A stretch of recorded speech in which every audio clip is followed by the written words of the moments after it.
Hello my dear students, I am Poonam, your social science teacher, and we have already covered the chapter how the state government works. Today we will just quickly conclude it. So come with me, I will explain you things. Debate in assembly. आपके जो book में है 2 pages पे एक debate दी गई है. Debate in assembly heading में एक डिबेट है. उसमें काफी सारे एमएलएस क्या हैं, एक दूसरे से क्या कर रहे हैं, फाइट कर रहे हैं.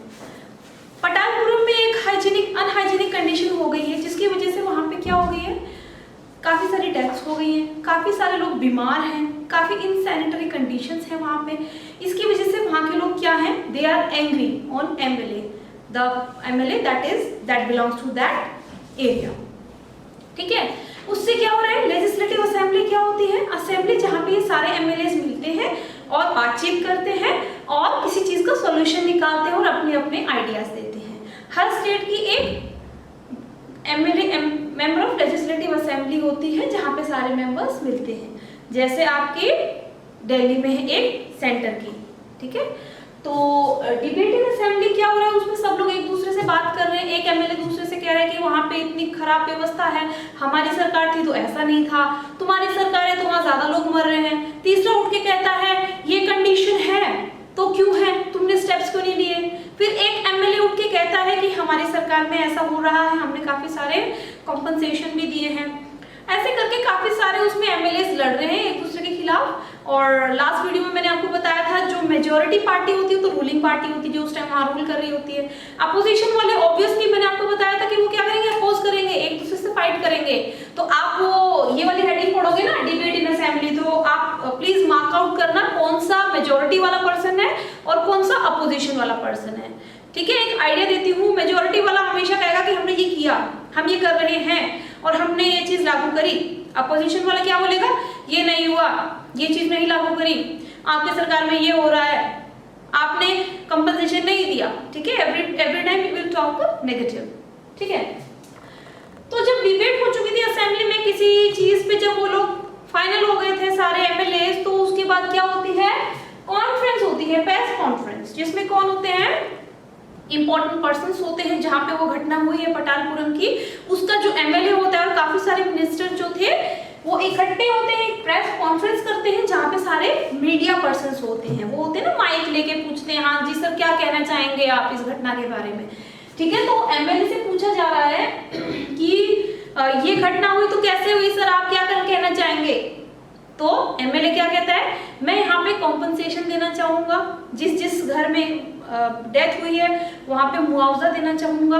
ठीक है, और उनकी हेल्प करना चाहूंगा. और वो क्या डिसाइड करते हैं कि जितने भी लोग क्या हुए हैं, ग्रसित हुए हैं, अफेक्टेड हुए हैं, उनके घर जाके वो विजिट करेंगे. ठीक है, इस तरह से प्रेस कॉन्फ्रेंस भी होती है. और आपने देखा होगा कोई भी घटना होती है, politics is very interesting thing. आपके घर में भी आप लोग देखते होंगे, जो दादाजी लोग होते हैं, पापा लोग, वो लोग बात करते हैं पॉलिटिक्स की, ये नेता ऐसा, मोदी ऐसा है ना, कांग्रेस पार्टी ऐसी थी तो ये था, मोदी है ऐसे है तो ये है. ठीक है, तो politics is very interesting thing for people for a topic of debate. They debate on it. When you go on a बस, wherever you are going, every time the burning topic is politics. ठीक है, people used to talk on this topic so long.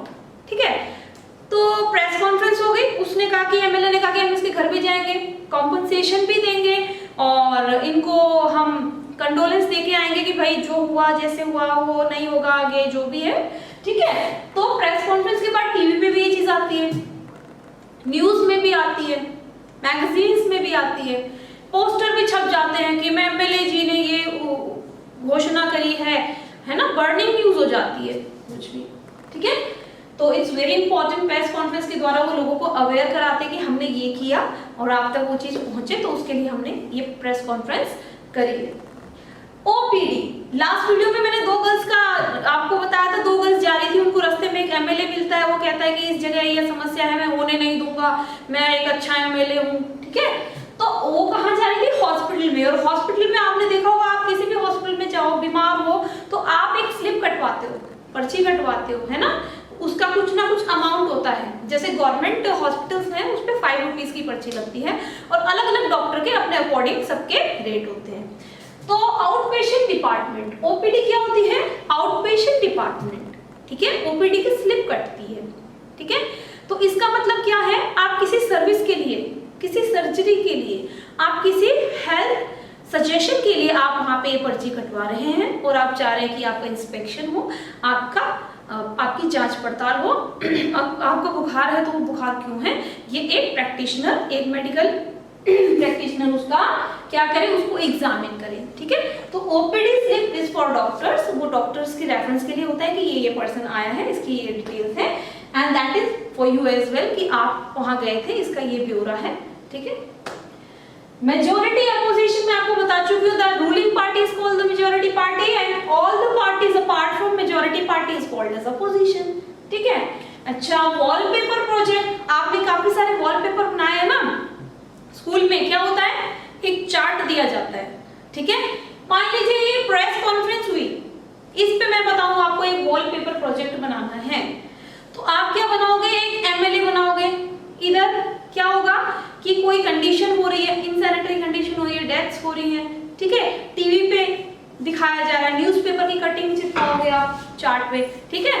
इस तरह आप उसको क्या बनाओगे, poems लिखोगे, स्टोरीज लिखोगे, इससे क्या चीज बन जाती है, वो बहुत ज्यादा ना इंटरेस्टिंग सा बन जाता है, बहुत मतलब एक चार्ट पे देख के आपको पूरी स्टोरी समझ में आती है कि क्या हो रहा है, ठीक है।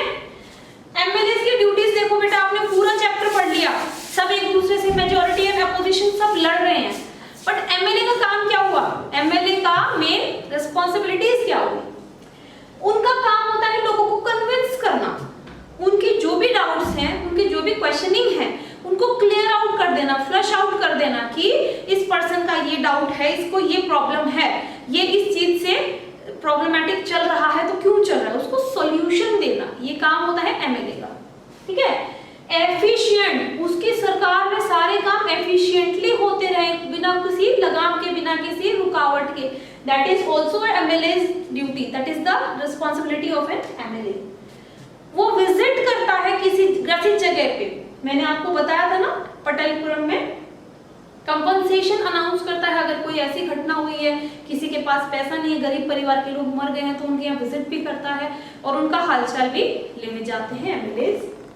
Sanitation, water supply, both things are very important. आप किसी जगह रह रहे हो, वहां वाटर सप्लाई ना हो और सैनिटेशन की व्यवस्था ना हो, तो आप वहां रहना पसंद करोगे?